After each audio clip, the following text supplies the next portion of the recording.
I wasn't looking to catch her in anything. That's what people always assume when stories like this start. Like I was on some mission, digging through her purse or stalking her phone. But the truth is, I was just trying to help. We were already running late for dinner with her sister, and Brooke was upstairs doing that thing where she redoes her makeup because the lighting hit weird, and she called out asking me to grab her car keys. Simple as that. So I walked over to the kitchen table where she had dumped her oversized purse, the leather one I bought her for Christmas last year, and started rummaging through the usual mess. Sunglasses, half a granola bar, a scrunched-up receipt from Target, a travel-sized lotion, and then something folded in quarters that didn't look like the usual stuff she carried. I was about to move past it, but something about the paper felt deliberate. Crisp, clean, unwrinkled. I unfolded it. That was the moment. Right there. It was a dinner receipt. Nothing unusual at first glance until I looked closer.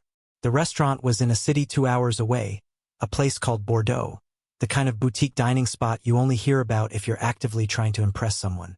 The timestamp was a Wednesday night 2 weeks ago, the same night Brooke told me she had a late meeting with a client downtown. I'd even stayed up late that night, waiting to make sure she got home okay, watching TV in the dark with my phone in hand.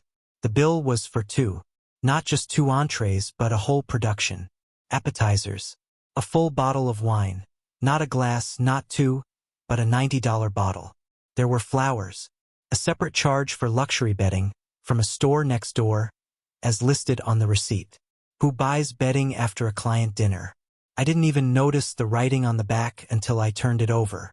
In small, looping handwriting, the kind you write quickly when you think it's just for someone's eyes, it said, "See you next Thursday, my love." That sentence hit like a punch. The words weren't just affectionate, they were practiced. They sounded like part of an ongoing conversation. There was history in those words, familiarity. That wasn't someone testing the waters. That was someone already swimming in it. And just like that, everything I thought I knew shifted. In 1 second. "Hey, did you find the keys?" Brooke's voice floated down the stairs like nothing had changed. I didn't answer. Not at first. She came around the corner a moment later, heels clicking on the hardwood floor, one earring in, her hair only half done. She looked so casual, so ordinary, so, Brooke, my Brooke. But I didn't recognize her in that moment. Not fully. When she saw what was in my hand, her body paused for a microsecond. Just long enough for me to notice. Then her smile clicked on like a switch, and she glided across the room with a little laugh, snatching the receipt from my fingers. "Oh, that's for Megan's engagement. I told you, right? I helped Ethan plan the whole thing. We were trying to be all fancy, make it feel like a real getaway. Flowers, wine, the whole bit. I guess I forgot I put that in there." She tossed her hair and gave a smile like she had just solved a minor mystery. And then, this is what gets me. She kissed me. On the cheek. Light sweet, like everything was fine. She did it without even flinching. I nodded, played along. Didn't press her. I don't know why. Part of me wanted to believe it, to grab onto her story and bury the sinking feeling. Maybe I was scared of what it meant if I didn't. She went back upstairs humming some song under her breath, and I stood there by the table, staring at the purse. That purse. The one I saved up for. The one I picked out after hearing her complain about her old one for a month straight. I had imagined her opening it on Christmas morning, tearing off the paper, her eyes lighting up. Now all I could think about was what else it had carried. What other pieces of someone else's story had been tucked into that bag while she came home to me like nothing had happened. I sat down on the edge of the couch and stared at the floor. I could still hear her getting ready. Curling iron buzzing, drawers sliding open, the thump of mascara on the bathroom counter. She was preparing for a night like nothing had happened. Like she wasn't lying straight to my face with the ease of someone who's done it before. And I hated how well she pulled it off. I wanted to believe her. God, I wanted to believe her. But the pieces didn't add up. Megan had already been engaged for months. I was there when Ethan proposed. I took the photo. There was no surprise dinner in another city. There was no client meeting. There was only this receipt, these words, and the woman upstairs acting like she wasn't unraveling our life thread by thread. But I didn't say anything. I shoved the thought deep down, like if I buried it fast enough, it wouldn't grow. That night at dinner with her sister, I played along. I smiled, made jokes, even passed the wine around like I didn't have a rock lodged in my throat.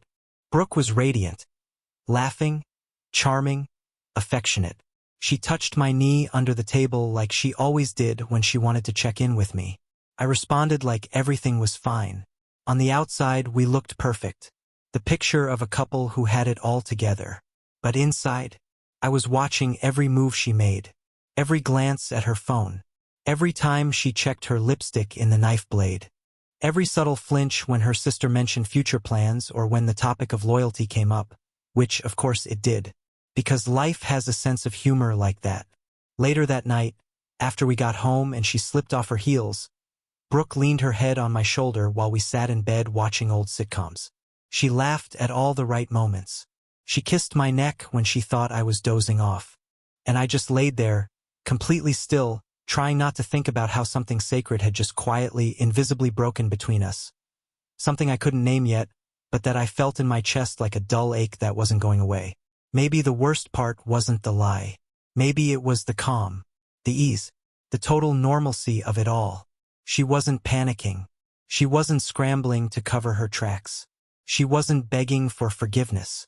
She had already made her decision. I just hadn't caught up yet. The truth is, betrayal doesn't always arrive like a bomb going off. Sometimes, it walks in quietly, smiling, dressed in familiar clothes, cooks dinner, kisses your cheek, and asks if you remembered to take the trash out. And you sit there, nodding, saying, "Yeah, I got it." Because you're not ready to face the war that's already *N behind your back. But from that night on, something inside me changed. I didn't tell her. I didn't confront. I didn't scream or demand or accuse. But I started watching. Closely. Carefully. I listened more than I spoke. I noticed the gaps in her stories. The small stumbles. The way she overcorrected when I asked casual questions.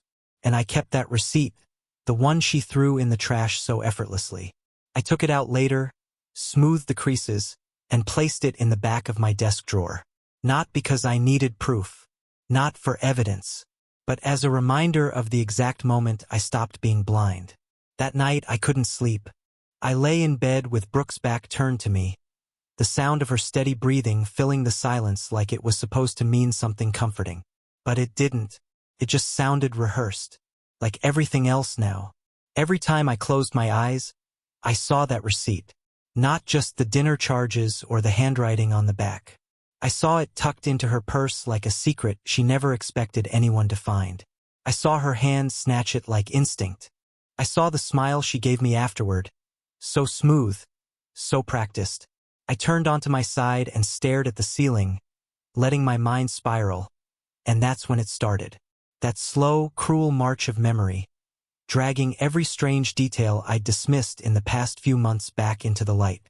Like how her phone was always on silent now. I used to hear it buzz constantly when we watched TV, when we cooked together, even in the middle of the night sometimes. It used to be a constant presence. But lately, nothing. Always flipped screen down. Always left in the car or battery died. She said she was trying to be more present. I believed her. Then there were the training sessions. Started maybe 3 months back. Her company had supposedly brought in a new wellness initiative, optional evening workouts for employees. She came home flushed, hair up, clothes slightly damp with sweat. I didn't think much of it at first. I even encouraged it.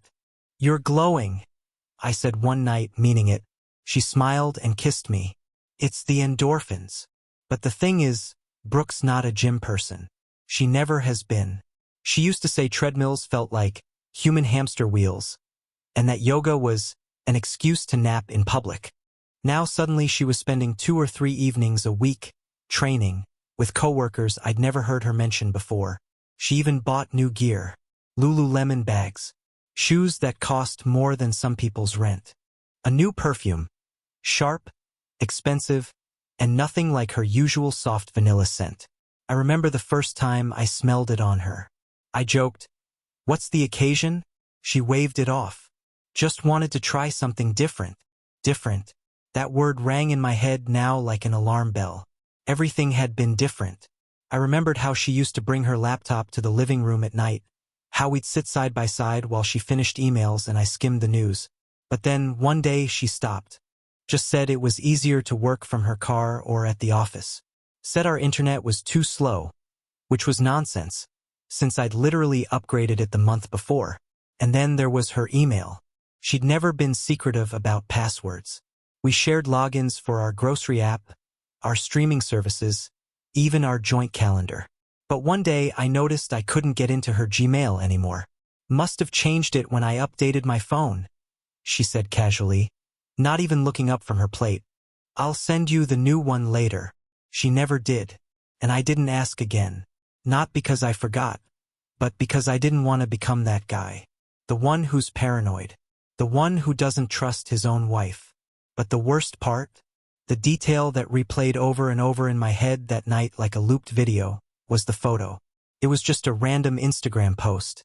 One of those group dinner *TS where half the people are tagged, and everyone's holding a wine glass, leaning in for the camera. Brooke had told me it was a girls' night, a work thing. I commented with a heart emoji and moved on. But now I saw it differently. Behind her, just behind her left shoulder, was a man's hand, resting on the back of her chair. A hand that didn't belong to anyone tagged. Not a waiter, not someone blurry in the background. No, this hand was right there. Close, casual, like it belonged. I remembered staring at that photo the next morning, feeling something twist in my gut. Who's that? I asked, pointing at the screen. She barely glanced. Oh, I think that's Morgan's boyfriend. Or maybe her brother. I don't remember. He showed up late. And that was that. She tapped past the photo and started talking about brunch plans with her sister. But I remembered that hand. It didn't look like a latecomer's hand. It looked like someone who had been there all along. As I lay in bed, all those tiny moments I'd brushed off as quirks or coincidence came crashing down on me. Like puzzle pieces finally clicking into place after months of being forced to fit where they didn't belong. I kept asking myself, was it always this obvious? I wanted to believe that she was just hiding a surprise. A gift. Some elaborate anniversary plan I wasn't supposed to find yet. But it didn't add up. It never added up. She had become someone I didn't know how to read. The same woman who used to leave me handwritten notes in the coffee tin, who once cried during a dog food commercial, now carried secrets like second nature. I tried to picture her writing that receipt note. See you next Thursday, my love. Did she pause before writing it? Did she hesitate? Or did it come easy? I turned over in bed again. She stirred next to me but didn't wake. Her face, lit by the soft glow of the hallway light, looked peaceful, untouched. If someone took a photo of us right then, we'd look like the perfect couple. Comfortable, safe. But I knew better. I was beginning to understand that the Brooke I was holding onto in my mind, the one who used to hold my hand during long drives, who used to reach for me in the middle of the night, wasn't the same person lying beside me anymore. Maybe she hadn't been for a while, and maybe I'd been too blind or too afraid to see it. The next morning I acted normal. We made breakfast like we always did. She asked about my meetings. I nodded through hers. But underneath every word, every sip of coffee, every quiet pause, there was a hum of suspicion I couldn't shut off. I watched the way she picked up her phone and tilted it away. The way she smiled, wide, bright, but not quite there. The way she said, I love you, at the door like it was just a habit now, not a feeling. And I realized that I was no longer part of her full story. I was a chapter she hadn't closed yet, but had already moved on from in her mind. She didn't know it, but I had *N taking inventory. Mentally, emotionally, practically. I wasn't sure what I was preparing for exactly, but it felt like I was building something. A case, a memory bank, a defense, maybe even an escape plan. I was no longer just her husband. I was her observer, her historian. And this time I wasn't going to let myself forget the details. I wasn't trying to catch her. I told myself that as I pulled onto the exit ramp, 30 miles outside the city, my knuckles white around the steering wheel. This wasn't a stakeout. I hadn't planned it. But deep down, I think I knew what I was doing. I just didn't want to admit it, not even to myself. Brooke had told me she was going to a conference. 2 days. Industry networking. Panels on digital trends. She even printed out an itinerary, handed it to me like that piece of paper made everything real. The hotel she said she was staying at was the kind business travelers use, clean, boring, predictable. She left that morning in a gray blazer and sneakers, hair tied back like she was going to war with a PowerPoint. She kissed me before leaving, said she loved me, told me not to worry. So I didn't, not at first. But that afternoon I had a client meeting fall through. I was already on the road, just outside a small town about 40 minutes from where Brooke said her conference was. And that's when I saw the car. Her car.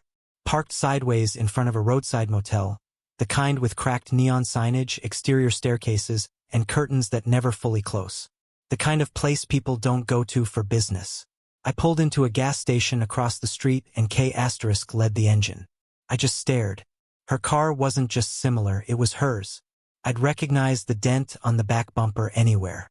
I'd covered it with touch-up paint last spring after someone clipped her in a parking lot. The way she parked slightly crooked, the air freshener hanging from the mirror, it was hers. Still, I sat there like an idiot, waiting for logic to catch up and explain it away. Maybe she stopped for directions. Maybe she was helping someone. Maybe... No, I knew. I told myself not to look, not to escalate. But my eyes drifted to the second floor of the motel, where one curtain wasn't fully drawn. Behind the glass, silhouettes moved. 2 figures. Close. I couldn't make out their faces. But I knew the shape of her.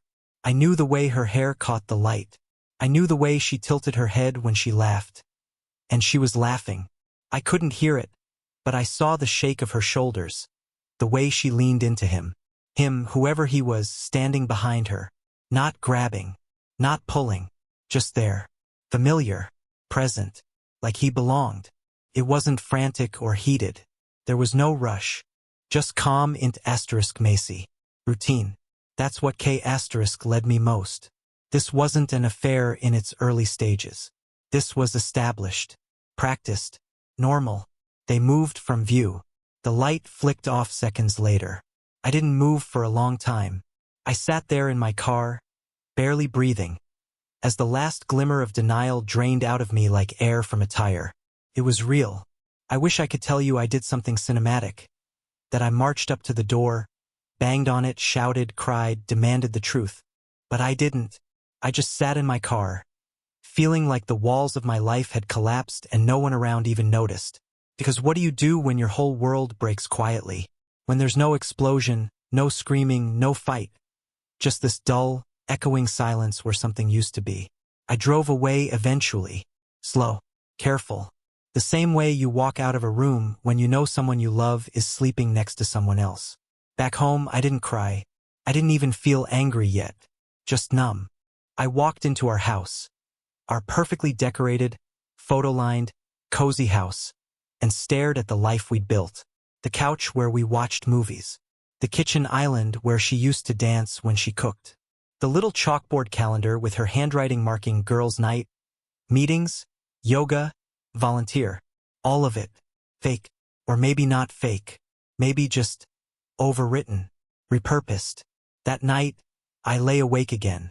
She texted me. A photo of some conference room table and a caption like, "So boring LOL." I didn't respond. I just stared at the screen, wondering if she even realized I knew. Wondering if she wanted me to know. Maybe that was the worst part. How smoothly she lied. How easily she layered lives. In one, she was my wife.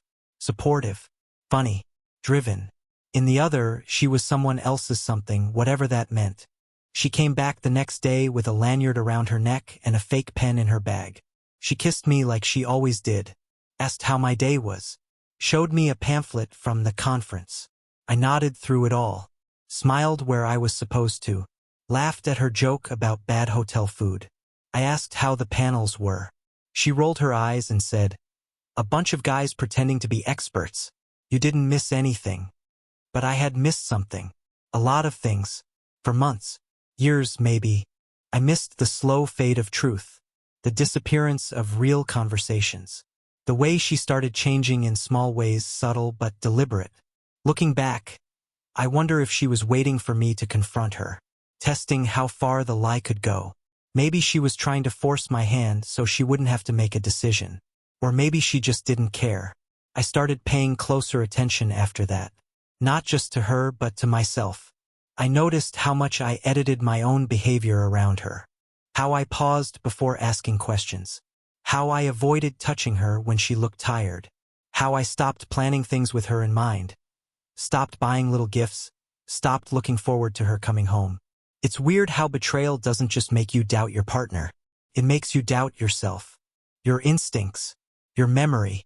Your capacity to recognize what love is supposed to feel like. I kept asking myself, did I miss it all? Was I asleep at the wheel this whole time? Or did she just get good at slipping away without a sound? One night, while she was in the shower, I stood in the hallway and listened. Not out of curiosity, just trying to figure out if the sound of the water could drown out guilt. Didn't. That was the night I realized something terrifying. I didn't trust her at all anymore. Not even with simple things. If she said she was going to the grocery store, I wondered who she'd texted before leaving.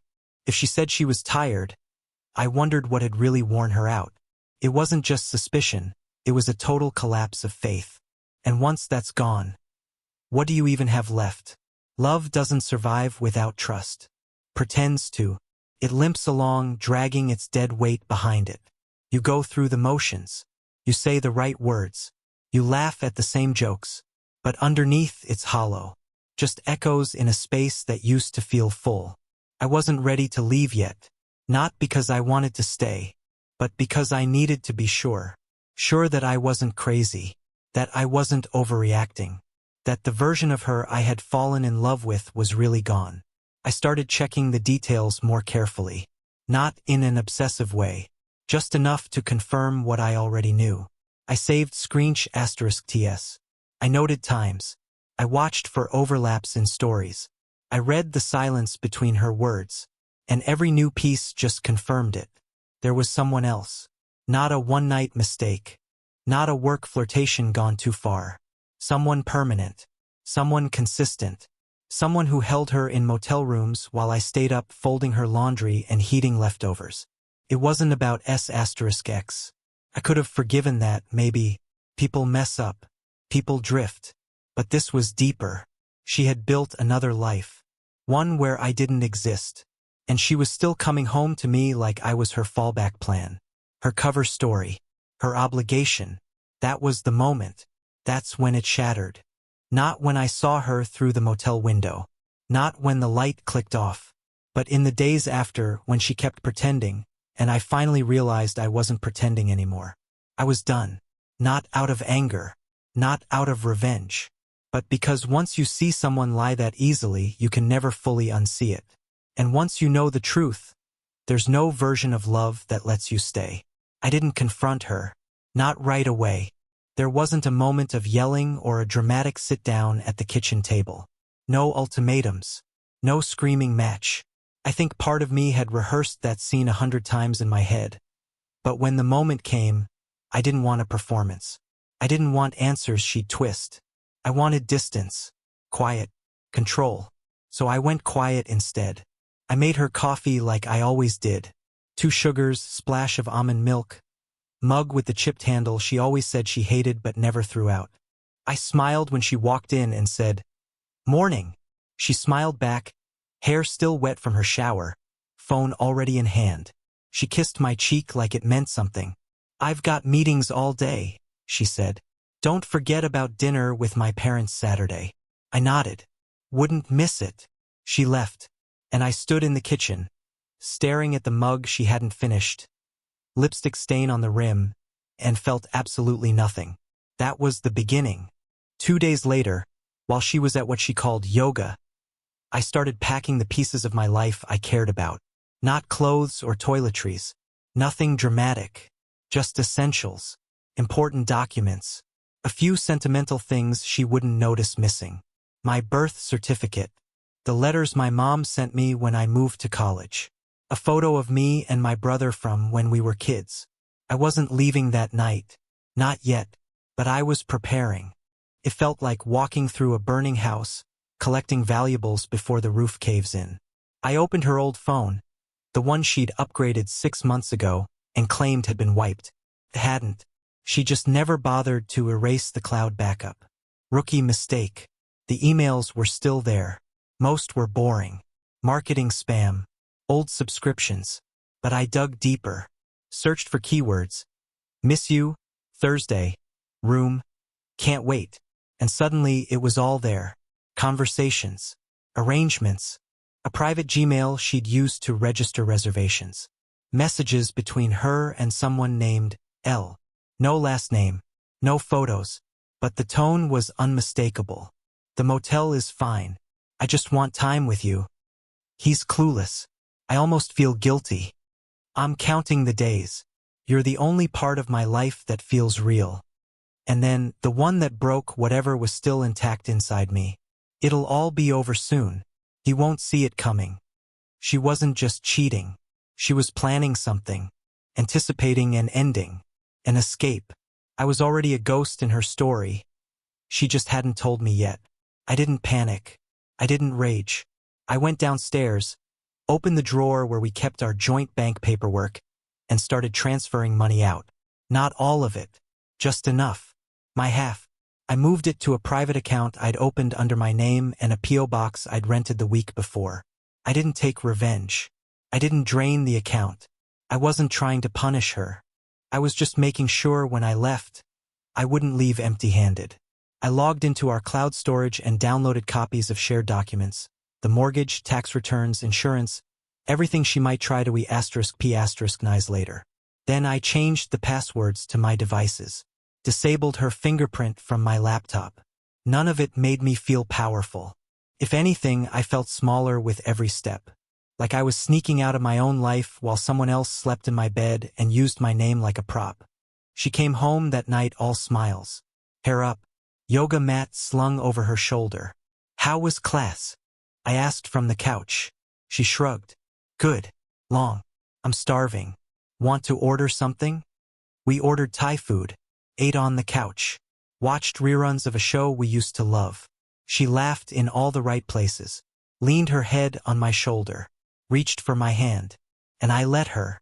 Not because I believed it, but because I wanted to see how far she could go living in a lie. I wanted to memorize this version of her, the one who still pretended everything was fine, so that when it all came crashing down, I'd remember exactly who she chose to be. I didn't sleep that night, not because I was sad, because I was done. The next morning, while she was in the shower, I deleted my calendar from her phone, disconnected my location sharing, removed my name from the grocery delivery app. Small things, quiet edits. She didn't notice. We were becoming two strangers passing each other in a mirror. By the third day, I had an apartment lined up. Short-term lease. Month to month. Clean and anonymous. Place to land. Not to rebuild. Just to breathe. I visited during my lunch break. It smelled like paint and possibility. The leasing agent asked if I'd be living alone. Yeah, I said. Just me. She nodded, didn't ask questions. I liked that. When I came home that night, Brooke was already there, pacing the kitchen in her workout gear, earbuds in. She looked up and smiled like I was a stranger she liked. Hey babe, I was just thinking, maybe we should do a weekend trip soon. Get away. Just us. Just us. I nodded. Sounds good. And in my head, I was already gone. That Friday, while she was on a video call upstairs, I wrote a letter. Just one page. No anger. No poetry. Just facts. I told her I knew. I told her I wasn't going to fight. That I wasn't going to drag her through a messy war. But that I wasn't staying. That I deserved better. That silence wasn't weakness, it was clarity. I folded the letter and tucked it under her favorite mug. And then I opened the trash can. Pulled out the old receipt. The one she ripped from my hand like it meant nothing. It was still there. Bent at the corner. Faint perfume lingering on the edge. I placed it on the kitchen table next to the letter. Side by side. The lie and the response. Then I packed. No suitcase. No drama. just left with what I came with, and what I had rebuilt inside myself over the past week. Boundaries. When I walked out the door, I didn't look back. I didn't text her. I didn't wait for her to notice. She would come home to an empty house. No toothbrush in the cup. No name on the mailbox. No password saved on the Wi-Fi. Just silence. The kind that doesn't scream or beg or chase. The kind that says, you had your chance. I sat in my car outside the apartment for a long time that night. Not crying. Not second-guessing. Just breathing. Letting the quiet settle around me like armor. My phone buzzed once, her name on the screen. I turned it over. Let it ring. Then I turned it off completely. Because sometimes, the loudest thing you can do is leave without a word. The first thing I noticed was how quickly she panicked. Not the next day, but that same night. She must have come home around 7. That's when the calls started. First one rang out. Then a second. Then a text. Where are you? Your car's gone. Did something happen? I stared at it from the couch in my new apartment. The walls were still bare. My boxes unopened. The air conditioner hummed faintly in the background like a calm reminder. This is yours now. Just yours. I didn't respond. She called again, twice, then sent another message. Can you at least tell me you're okay? Please. Then, a few minutes later, if this is about the conference, I can explain. I turned off my phone for the night. Not out of cruelty. Just peace. By the next morning, I had voicemails from her, her sister, and one of her coworkers. The script was nearly identical. She's worried sick. This isn't like you. Can you please just reach out? She didn't go to work that day. By the afternoon, I heard she'd shown up at my dad's house.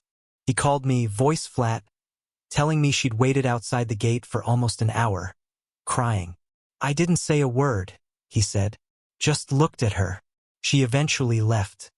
Thanks, I said. He didn't ask for details. He didn't need to. That weekend, I took a drive past the old house. Just to see. Her car was in the driveway, but the lights were off. The curtains drawn.